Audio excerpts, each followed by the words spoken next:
നമസ്കാരം, ഞാൻ വിനീത് മംഗലത്ത്. ഇന്നത്തെ ദിവസത്തിന്റെ പ്രത്യേകത 2026 ഫെബ്രുവരി 1 ഞായറാഴ്ച ദിവസം. ഇന്ന് പൂയ നക്ഷത്രമാണ്. ഇന്നാണ് തൈപ്പൂയ. അതുപോലെ തന്നെ ഇന്ന് മറ്റൊരു പ്രത്യേകത കൂടിയുണ്ട്.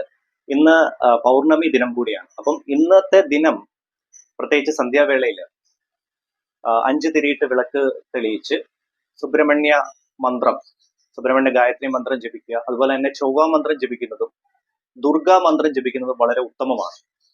നല്ല രീതിയിലുള്ള സാമ്പത്തികപരമായിട്ടുള്ള ഉയർച്ച, അതുപോലെ ശത്രു സംബന്ധമായിട്ടുള്ള തടസ്സങ്ങൾ, ചൊവ്വ സംബന്ധമായിട്ടുള്ള അങ്ങനെ ദോഷസ്ഥാനത്ത് ചൊവ്വ നിൽക്കുകയാണെങ്കിൽ അങ്ങനെയുള്ള ബുദ്ധിമുട്ടുകൾ കാര്യങ്ങളെല്ലാം മാറ്റിയെടുക്കാൻ സഹായകരമാവുന്നതാണ്. പ്രത്യേകിച്ച് 1, 2, 4, 7, 8, 12 ഭാവങ്ങളിൽ ജാതകത്തിൽ ചൊവ്വ വന്നു കഴിഞ്ഞാൽ അത് പ്രത്യേകം ദോഷമാണ്. അപ്പം സുബ്രഹ്മണ്യ മന്ത്രം ജപിക്കുക. സനൽകുമാരായ വിദ്മഹേ ഷഡാനനായ ധീമഹി തന്ന സ്കന്ധ പ്രചോദയ. അതുപോലെ തന്നെ ചൊവ്വ മന്ത്രം ഹരണി ഗർഭസംഭൂതം വിദ്യുത്കാന്തി സമപ്രഭം കുമാരം ശക്തിഹസ്തം ദം മംഗളം പ്രണമാമ്യഹം. ഓം ഹ്രീം ദുർഗയെ നമഃ. ദുർഗാദേവി മന്ത്രം ജപിക്കുന്നത് വളരെ ഉത്തമമാണ്. പൗർണമി ദിനം കൂടി ആയതുകൊണ്ട് തന്നെ ദേവിയുടെ അനുഗ്രഹം കൂടി നേടിയെടുക്കാനും ജീവിതത്തിൽ സകല ഐശ്വര്യങ്ങളും സമ്പൽ സമൃദ്ധിയും നേടിയെടുക്കാനും സഹായകരമാവുന്നതാണ്.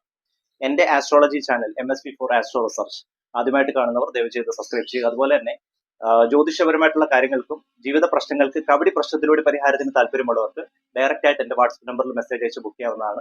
എല്ലാവർക്കും നന്മയും ഐശ്വര്യം നേരുന്നു. നന്ദി, നമസ്കാരം.